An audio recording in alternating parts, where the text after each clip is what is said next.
aprovechando el entorno de la isla de Philae, dedicada desde tiempos inmemoriales al culto de Isis, la fuerza femenina gestora de la espiritualidad en la conciencia del hombre, veremos cómo la mujer ocupaba un lugar privilegiado en la jerárquica sociedad egipcia.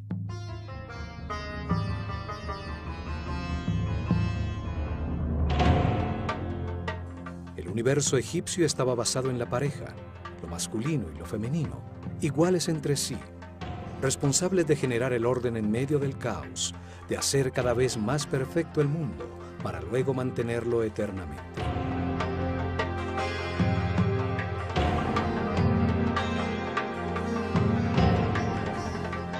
Los sacerdotes de El Ojo de Horus enseñaron a su pueblo que el único Dios, el que está en todas partes, tiene una parte masculina, la sabiduría con la información absoluta, y una parte femenina, la sustancia homogénea con el amor infinito.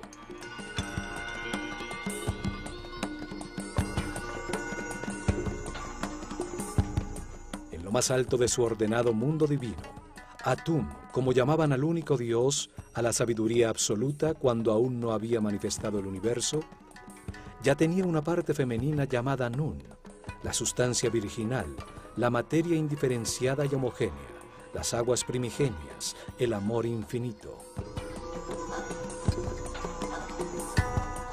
Atum y Nun, la pareja original que se encontraba en reposo, activa su voluntad divina, terminando el equilibrio existente y al hacerlo, se transforman en Ta y Sekhmet.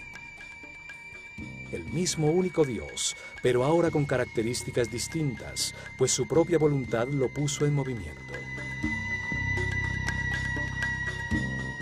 Ta, la parte masculina del único Dios, emite información creadora. Y Sekhmet, la parte femenina, la gesta en su sustancia de amor, manifestándose el Fiat Lux, la energía y la sustancia radiante en movimiento. Ta y Sekhmet son el fuego multiplicador de todo lo creado. Ellos gestan a otras parejas de divinidades creadoras, las fuerzas fundamentales que llamaron Néters, extensiones de la primera causa en un universo divino.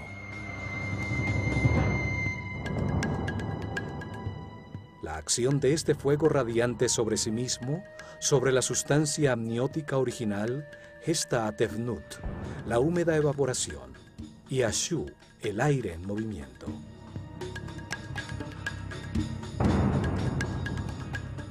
Esta pareja de divinidades, Tefnut y Shu, el vapor y el aire en movimiento, ayudan a diferenciar al espíritu original, densificándolo, haciendo que se materialice con su accionar, gestando a una nueva pareja, Heb, la tierra, y Nut, el cielo. Así se crean los mundos diferenciados en el espacio, los reinos minerales en forma de soles y planetas, sistemas solares y galaxias.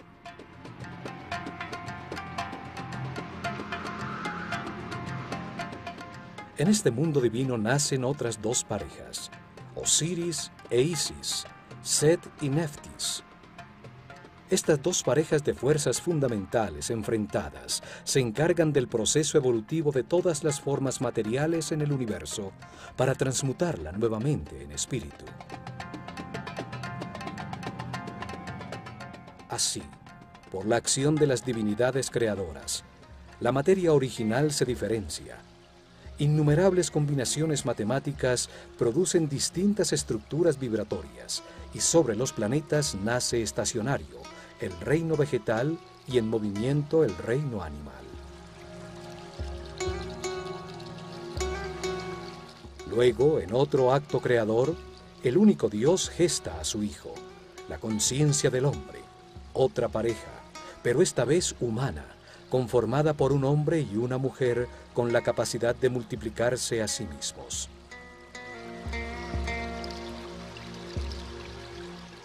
Al realizar este acto, Ta y Sekhmet, la pareja que crea al universo, se transforma en Amon y Mut, el principio masculino y femenino del único Dios cuando crea al hombre.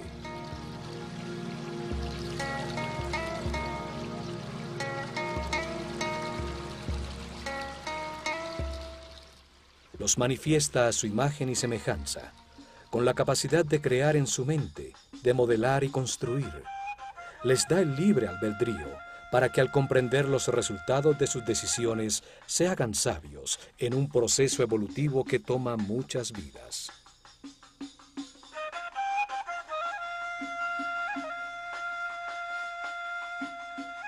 La estructura egipcia del universo divino y humano estaba fundamentada en la pareja. Por todo esto, la mujer con su amorosa presencia jugaba un papel importantísimo en su sociedad. Desde la reina de Egipto que gesta al faraón, las sacerdotisas dedicadas al culto de Isis o Hathor, hasta la humilde madre del más sencillo trabajador, eran respetadas y consideradas igual a los hombres.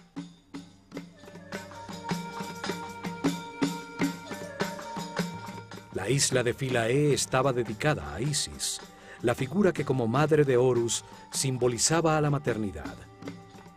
Isis tomaba en el corazón de los egipcios el mismo lugar que hoy tiene la Virgen María para los católicos. Después de miles de años, aún sobreviven cientos de sus esculturas. Muchas la muestran dando su protección y amor materno a un Horus recién nacido, en una pose que cualquier católico identificaría con la Madre de Jesús.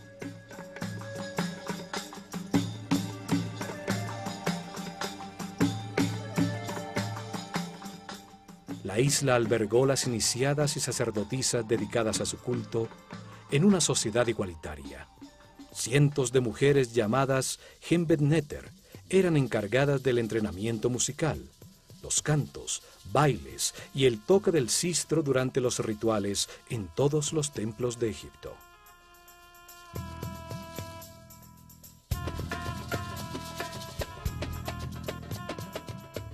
Isis es la personificación de la maternidad devota, la fidelidad y la delicadeza femenina. Isis suministra la sustancia, las emociones superiores, el éxtasis, la intuición que permiten con la acumulación de amor y verdad, la gestación de Horus, la conciencia inmortal y permanente. Isis es la fuerza que impulsa al hombre hacia la espiritualidad a través de todas sus reencarnaciones, mientras abandona poco a poco su animalidad original y se transforma en un ser respetuoso, flexible, sabio, que nace a la conciencia permanente, simbolizada por Horus, su hijo inmortal. Isis es la matriz de esta conciencia permanente. Ella gesta en el mundo interior de todo hombre las emociones superiores, logrando que eleve su frecuencia de vibración. Isis baja desde las dimensiones superiores hacia la conciencia, la inspiración que produce las ideas que dan lugar al arte. Isis impulsa a buscar y reconocer a Dios. Impulsa el camino hacia la espiritualidad, conduciendo a que cada hombre, libremente en su interior, pueda sentir la emoción superior de adorarlo, lo que lo lleva al éxtasis.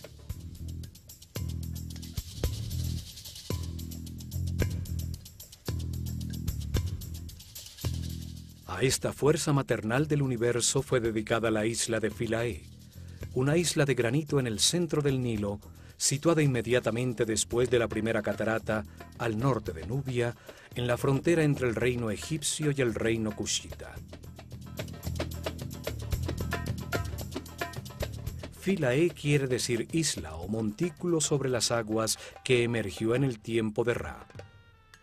Este nombre sugiere el uso sagrado de este sitio desde una remota antigüedad.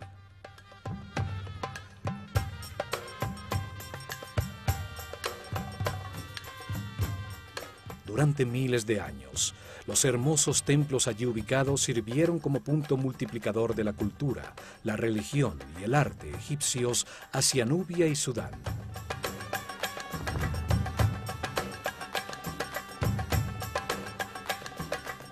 Las ruinas más antiguas se encuentran en su esquina sureste. Allí existió un pequeño templo nubio orientado hacia la estrella Canopus y dedicado a una divinidad llamada Mandulis.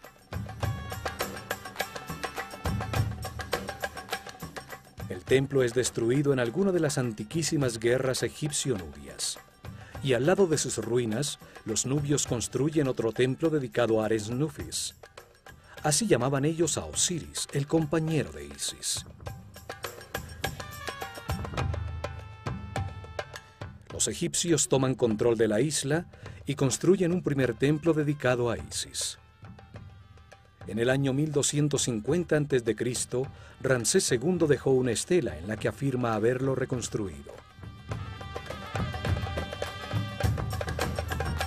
El faraón Taharka hace lo mismo en el año 680 a.C. Y 120 años después, en el año 560 a.C., el faraón Amasis ordena tallar las figuras de su pílono.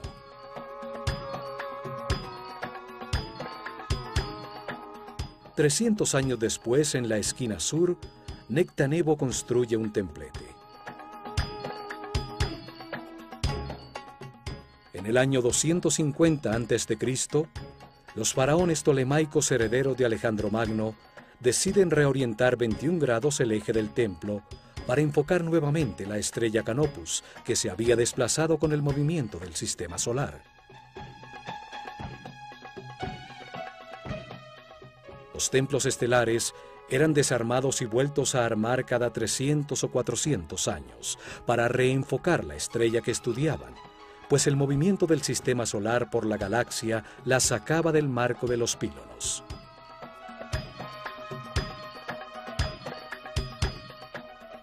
El templo debía haber sido movido en su totalidad para acomodarse al nuevo eje. Pero en estos tiempos finales, los intereses de los Ptolomeos estaban más enfocados a Grecia y Macedonia por sus rivalidades con los otros reyes helenos, entre los que Alejandro Magno dividió su imperio. Su situación en una isla hacía este trabajo aún más difícil. Por esto deciden construir un pequeño templo con un segundo pílono, que enmarcara adecuadamente la bóveda celeste sin modificar el templo original.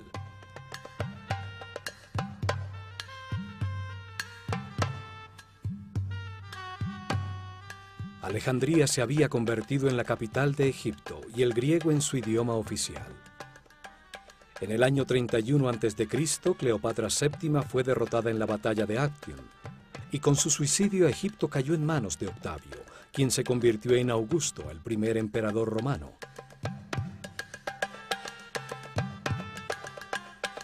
Los emperadores romanos construyeron en Philae otros templos. Trajano comenzó la construcción de un templete que nunca fue terminado. Sus estriados capiteles representan un haz de papiros sobre los que aún se encuentran unos cubos de piedra que no alcanzaron a ser tallados con la efigie de Hathor.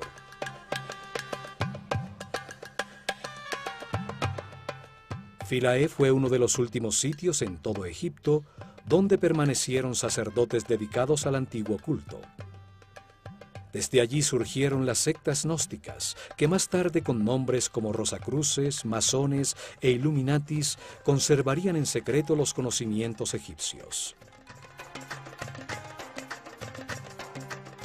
En el año 553 después de Cristo, la isla, uno de los últimos bastiones del llamado paganismo egipcio, fue dedicada a San Estefan y a la Virgen María por decreto del emperador Justiniano. En el siglo XX, la isla de Philae quedó sumergida por la represa de Asuán. Con fondos de la UNESCO, el templo y las otras construcciones sobre ella fueron desarmadas pieza por pieza y reconstruidas en la isla de Agilkia, a la que se le dio la forma de la isla original.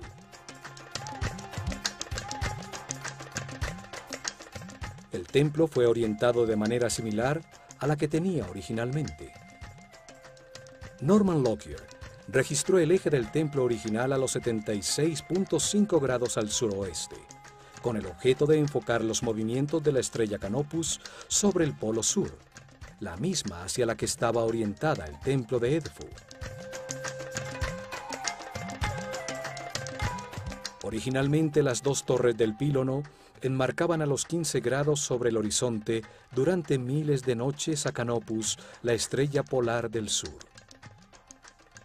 una nueva confirmación que todos los templos egipcios estaban orientados hacia una estrella o hacia el sol.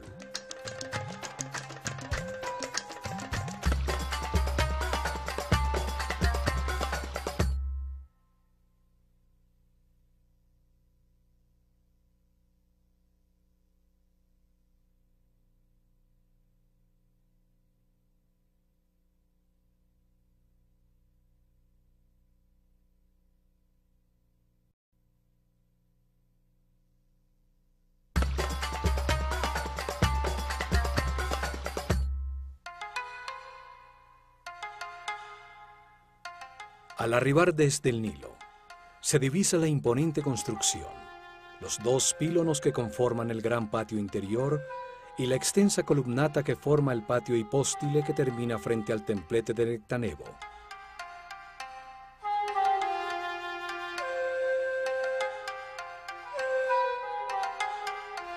El gran patio exterior toma una forma trapezoidal, por la disposición de una doble columnata, formada por 32 columnas, construidas en un ángulo que se abre hacia el templo, produciendo una ilusión de mayor profundidad. Las columnas y un larguísimo muro que tiene a distancias regulares una serie de ventanas que dan al Nilo, forman un sombreado ambulatorio. Todas las columnas son distintas, como un cañaveral de papiros, sus capiteles floreados, otrora con vivos colores, toman distintas formas.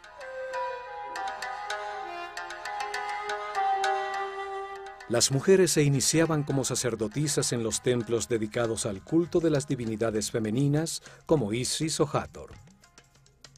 En ellos formaban a las responsables de la música y la danza, que acompañaban a los rituales en todos los templos de Egipto.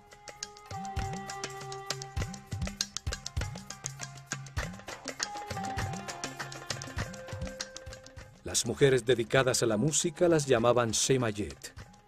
Podían también servir a las divinidades masculinas e inclusive convertirse en escribas. Pero era la mujer la encargada de tocar el sistro, cuyo sonido apaciguaba a las divinidades y permitía descansar a la mente del hombre.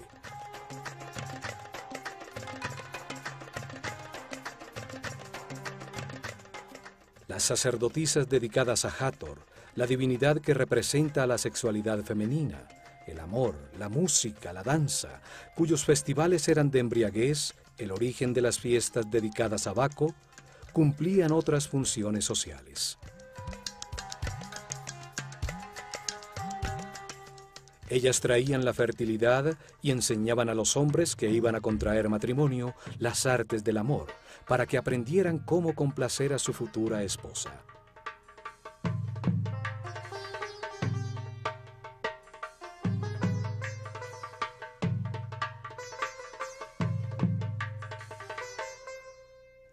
Al este, sobre la columnata del gran patio, se encuentra un pequeño templo dedicado a Imhotep, el sumo sacerdote que construyó la pirámide escalonada de Saqqara y dejó los planos y diseños de los templos de Dendera y Edfu.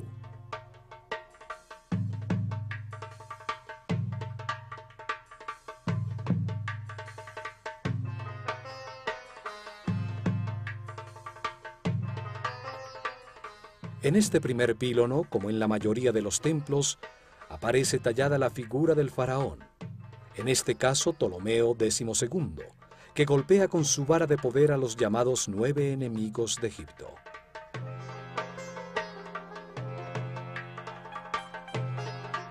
Era una especie de conjuro gráfico simbólico que mantenía alejadas las fuerzas del caos y proclamaba la voluntad del faraón, el mediador entre el hombre y la divinidad, de mantener el orden en Egipto y en todo el cosmos.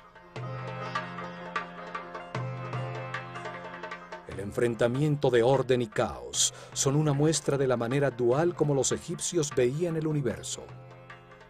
Así también el país tiene dos tierras, el largo valle del Nilo llamado Alto Egipto y el delta, en el que se abre cuando llega al Mediterráneo llamado el Bajo Egipto.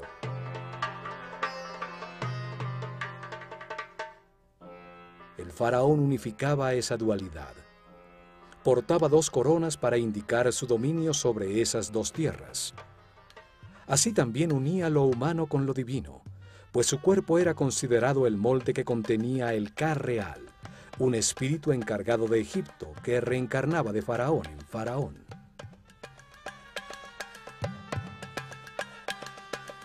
Por esto, el faraón, el más importante de todos los egipcios vivientes, representaba el nivel de conciencia alcanzado por su pueblo durante su reinado. Era como un dios menor, al ser siempre la reencarnación viviente del espíritu encargado por Dios para mantener organizado a Egipto.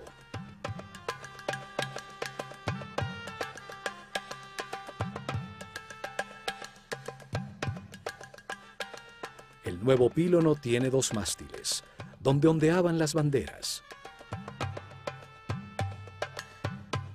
Sus 2 torres debieran ser simétricas, unidas por un pórtico. Sin embargo, aquí en Philae, la torre izquierda tiene una puerta que accede directamente a la capilla de los nacimientos.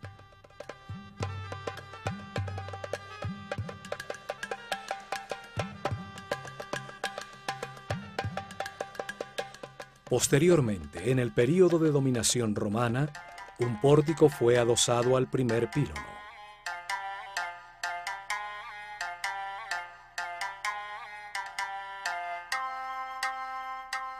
En esta capilla se celebraba el nacimiento de las divinidades y de sus hijos como Horus, la maternidad de Isis en las fechas en que Sirio, su personificación en el cielo, reaparecía anunciando el año nuevo, el solsticio de verano y el desbordamiento del Nilo.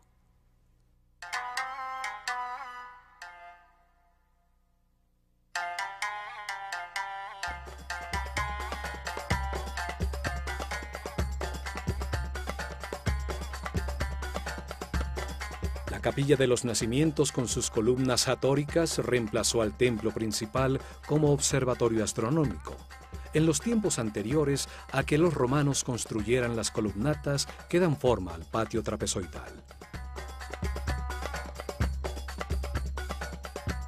Ninguna sociedad ha dado a las mujeres el valor que le dieron los egipcios. Su sociedad era igualitaria entre hombre y mujer. Esto era debido a su concepción filosófica de Dios.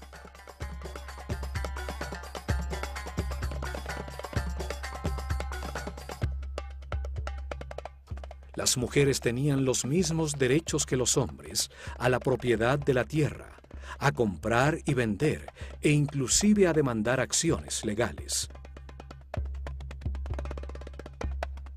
Sin embargo, nunca hubo ninguna mujer en la rama administrativa. Eran los hombres los encargados del mantenimiento del orden. Era el faraón el que gobernaba y eran hombres los oficiales que administraban el imperio. Existe una leyenda que afirma que el derecho al trono era transmitido a través de la línea femenina, que era la princesa real, la heredera legal al trono, y el hombre por ella escogido como marido, el que se convertía en el faraón reinante. Esto obligaría a que todo rey, sin importar que fuera el hijo de su predecesor, tuviera que legitimar su derecho al trono casándose con su hermana o su media hermana.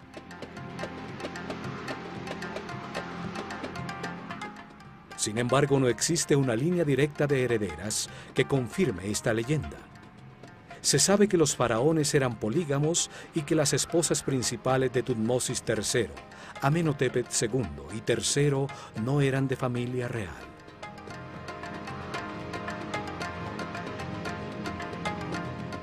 La realidad es que los faraones de Egipto, que se casaron con su hermana o media hermana, lo hicieron en su afán de imitar a sus divinidades que, como Isis y Osiris, o Set y Neftis, eran hermanos naturales y al tiempo esposos.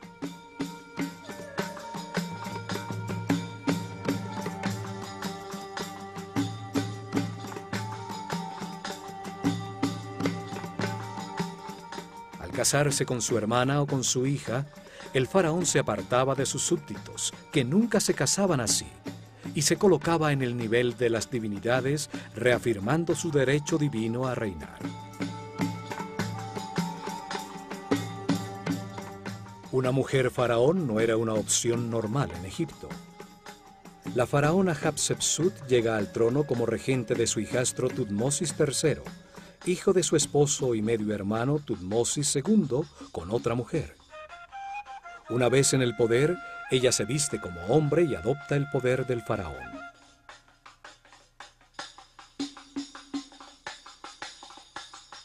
Después de su reinado, su imagen como faraón fue sistemáticamente borrada de los registros para sacar de la memoria a una mujer que se apoderó del trono de manera impropia. Sin embargo, sus ilustraciones como reina aún permanecen intactas.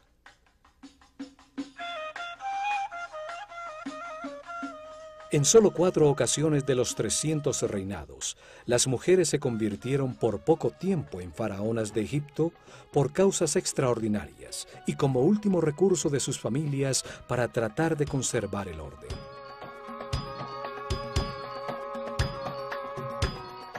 La primera fue la reina Nitiriket, quien reinó al final de la sexta dinastía, en el comienzo del caos que hoy es llamado el primer período intermedio. La segunda fue Neferupsobk, en similar momento al final de la dinastía decimosegunda. La tercera fue Tausret, quien reinó después del caos que causó Moisés con las 10 plagas, al morir ahogado cruzando el Mar Rojo su esposo Seti II. Y la cuarta fue Cleopatra, al asesinar a su hermano, antes de que Egipto se convirtiera en provincia romana. Todas tenían en común que eran las reinas de Egipto por su matrimonio con el faraón, y que llegan al trono cuando éste muere en circunstancias extraordinarias.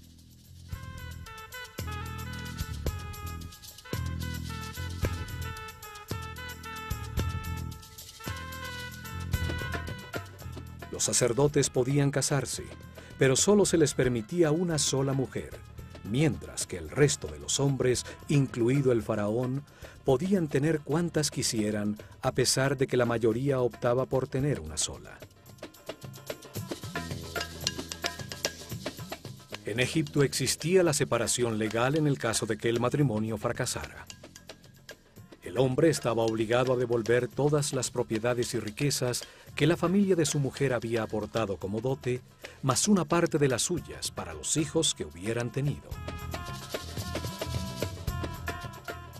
Para ello, solo tenían que pronunciar ante testigos de las 2 familias y del sacerdote del templo que les correspondía la siguiente fórmula: yo me separo de ti como esposa o esposo y me alejo de ti para siempre.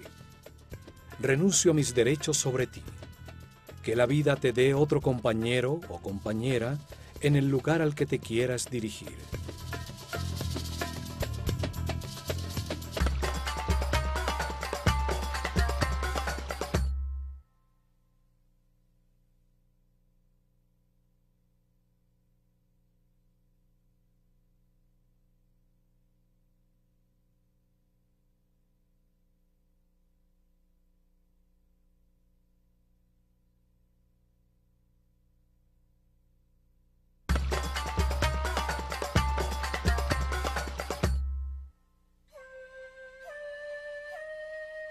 Al cruzar el nuevo pílono se llega a lo que fue el patio del peristilo, ahora conformado por la fachada original del templo, el ambulatorio derecho con sus 10 columnas y en el lado izquierdo la nueva capilla de los nacimientos.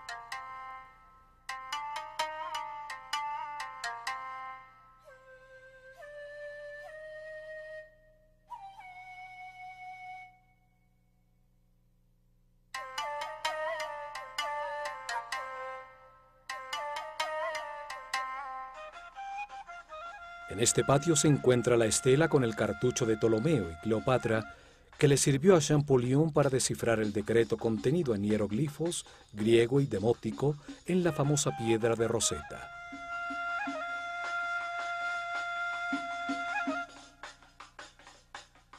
El decreto obligaba a rendir culto a la persona del faraón. Como es interesante para entender los tiempos de los Ptolomeos cuando se restauró este templo, lo resumiremos a continuación.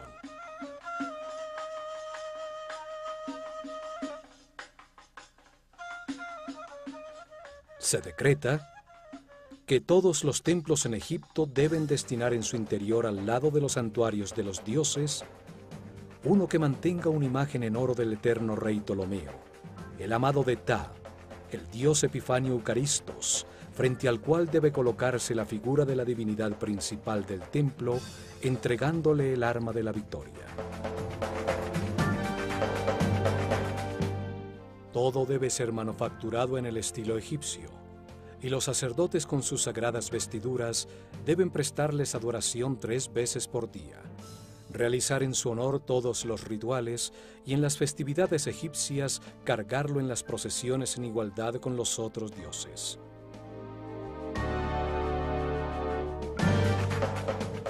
Para los sacerdotes egipcios, el hombre es un animal, hasta cuando puede controlar conscientemente las conductas automáticas generadas por el instinto.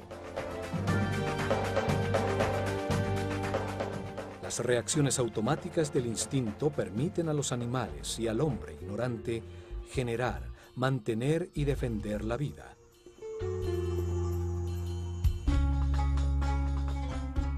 La atracción hacia el sexo opuesto impulsa a generar la vida. Los deseos son un mecanismo de la naturaleza para indicar una carencia que se necesita suplir para mantener la vida. El miedo impulsa a huir o a agredir para defender la vida.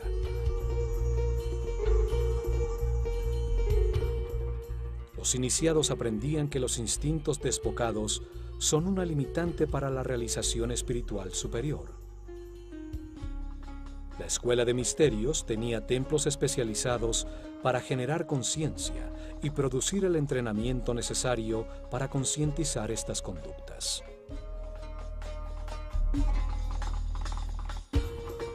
El instinto de agresión era controlado en templos como Komombo.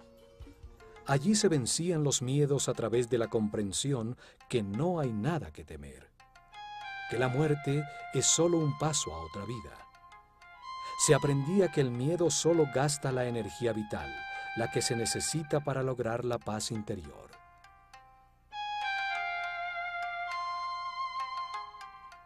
A templos como este de Philae, dedicados a divinidades femeninas, acudían los iniciados en los primeros niveles para ser guiados por las sacerdotisas del templo, para concientizar los deseos generados por su instinto de atracción.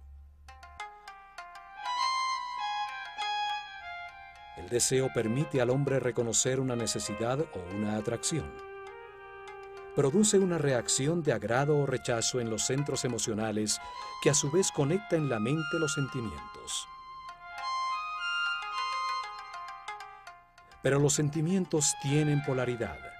Pueden ser de alegría o de tristeza. Pueden producir satisfacción o insatisfacción. Por eso es tan importante comprender qué los genera, para así aprender a controlarlos de característica negativa.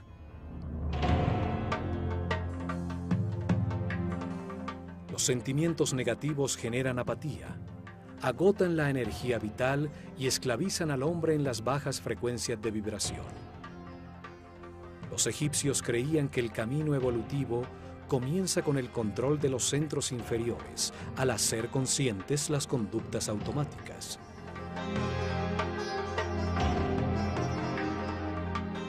La manera egipcia para trascender las emociones, la lascivia y los deseos sexuales era reconociéndolos y experimentándolos. Un ser inexperto e inocente es fácilmente descontrolable. Es vulnerable a las circunstancias que desconoce y puede caer fácilmente en la depresión. Por eso, la primera parte del entrenamiento de los sacerdotes, hombres y mujeres, impulsaba a reconocer sus deseos. Así aprendían que al activar a través del amor y la comprensión los centros inferiores y los sentimientos, el resultado para la mente es siempre de paz, armonía y felicidad. El templo era considerado por los sacerdotes como un modelo del mundo en el momento inicial de la creación. En ese momento Dios manifestó el universo, emergiendo un montículo de tierra de las aguas del caos, de manera similar a lo que sucedía cuando las aguas desbordadas del Nilo se replegaban todos los años, permitiendo que el Dios creador apareciera, trayendo nueva vida al país. El acceso a través de una escalinata hace que el santuario se convierta en el montículo de la creación, donde Isis, la deidad de este templo, se manifestaba dentro de la estatua que la personificaba. Al ascender al interior, se llega a un pequeño patio rodeado de columnas, ubicado en el centro del llamado Salón de la Vida, un salón hipóstile con altísimas columnas. El salón hipóstile frente a los espacios interiores del templo representa el pantano en el montículo original de la creación, donde crecen las plantas y papiros simbolizados por las columnas del templo. El espacio central, abierto, hacía las veces de capilla pura, donde las figuras simbólicas eran expuestas a la luz del sol para que en un antiquísimo ritual renovaran su energía. Aquí se celebraba la bondad del sol por crear y sostener el mundo, para renovar de energía las fuerzas creadoras, las que impulsan en la conciencia del hombre el proceso evolutivo que retornará la materia de vuelta a Dios.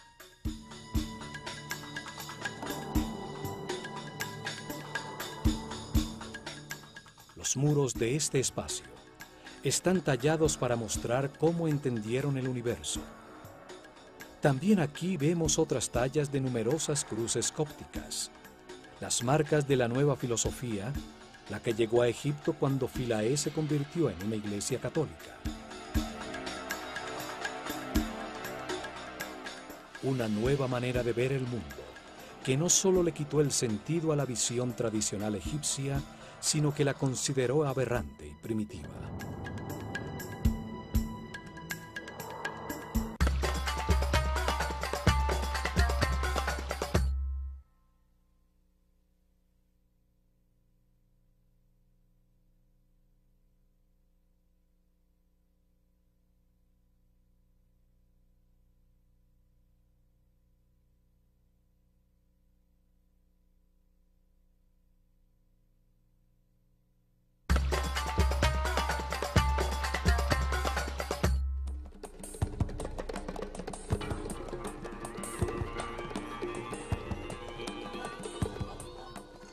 El Salón de la Vida, o Per Ankh, sirvió como un scriptorium donde se escribían, copiaban, editaban y almacenaban los textos sagrados.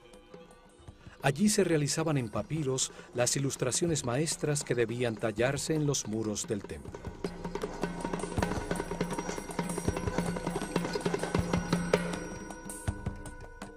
También en estos salones de la vida, en todos los templos de Egipto, se realizaron los papiros con las copias del libro de los muertos utilizadas en sus ritos funerarios. La Casa de la Vida era el centro de enseñanza del templo.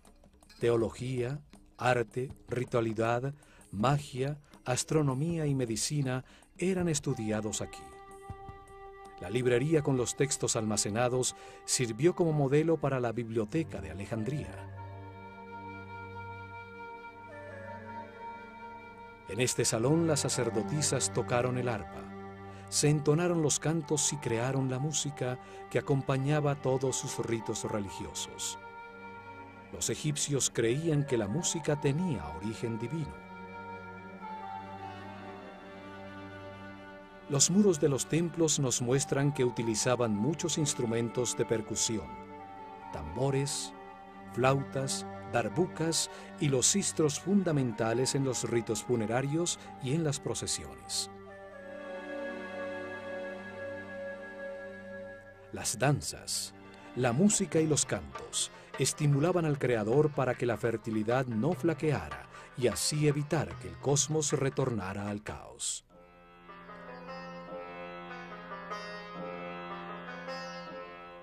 Las sacerdotisas también se encargaban de cuidar a los enfermos que llegaban a los sanatorios del templo en busca de la ayuda y del conocimiento de los sacerdotes. La música era utilizada como instrumento de sanación espiritual y material, y las notas musicales eran utilizadas como medida entre la Tierra y los planetas. Al danzar se adoraba a Dios, la fuerza del amor, la felicidad, el baile y la música.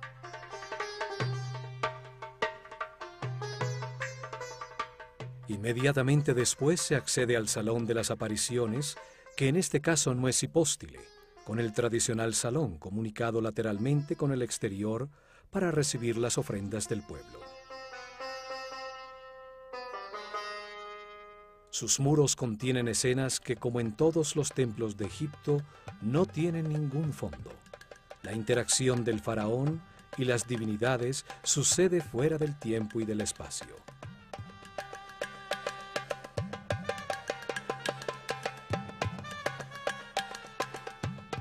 El templo era el escenario donde se representaron de manera dinámica los distintos rituales, en medio del sonido musical de las voces e instrumentos, el recitar de las palabras rituales, el olor del incienso, en homenaje a la divinidad, para lograr su apoyo en la continuidad del universo organizado. Liturgias diarias y una serie de festivales cíclicos donde las figuras simbólicas recreaban los mitos de los que formaban parte, en rituales a través del espacio sagrado del templo, con procesiones en barcas sagradas por el Nilo a otros templos. Las partes que conformaban el templo eran sobre todo funcionales. Demostraban la manera como entendían el universo los sacerdotes egipcios. Allí el ritual les daba poder, legitimaba el orden social de su civilización. El ritual generaba y organizaba ese orden social.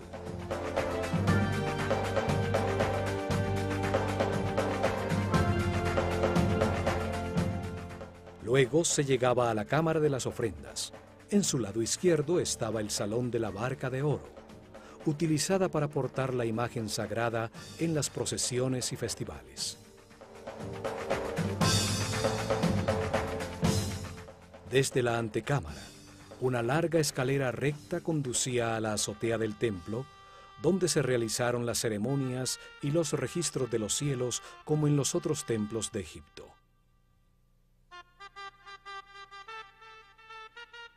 Tallado en los muros de estas antecámaras se encuentra el faraón Ptolomeo V realizando ofrendas a Isis.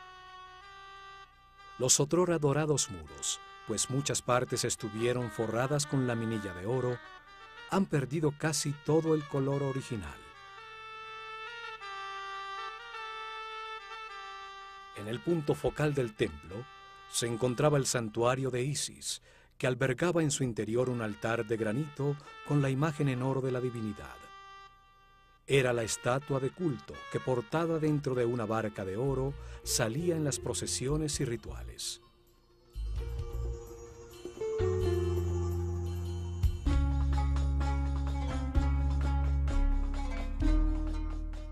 Isis, la Virgen Madre egipcia, que gesta a Horus de manera inmaculada, porta sobre su cabeza la forma de un trono, una silla simbólica sobre el chakra de la corona, sobre la que se sentará la conciencia permanente de todo hombre a reinar eternamente. Isis es la traducción griega del nombre egipcio Aset, que significa trono de la conciencia.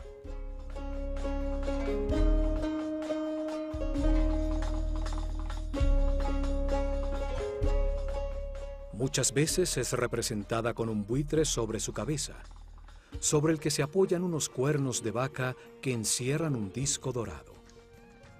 El buitre vuela dedicado por entero a sus crías.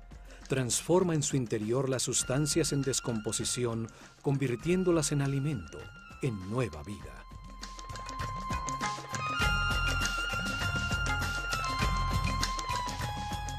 La vaca que transforma la vegetación en alimento para el hombre, fue para los egipcios el símbolo del principio nutritivo. Sus cuernos tienen la forma de la luna en creciente. La madre de los ciclos encierran el disco solar, la fuente de la vida, la luz de la conciencia. Este santuario simbolizaba el respeto que los egipcios tenían por la maternidad. Un respeto basado en la búsqueda del orden y del equilibrio. Legitimaba su visión del mundo. Aquí se encontraba el corazón del espacio de los rituales, la casa de la divinidad, donde el faraón o los más altos sacerdotes interactuaban con la deidad en representación de todos los hombres. Las imágenes talladas de la deidad le permiten volver a vivir en la mente de todos los que actualmente la observan, hacer que participen simbólicamente en sus ritos y compartan sus ofrendas. Esta es la herencia que los antiguos egipcios han dejado a la conciencia de toda la humanidad. La visión de un universo dual, un sitio donde experimentar los contrastes polares para comprender la neutralidad.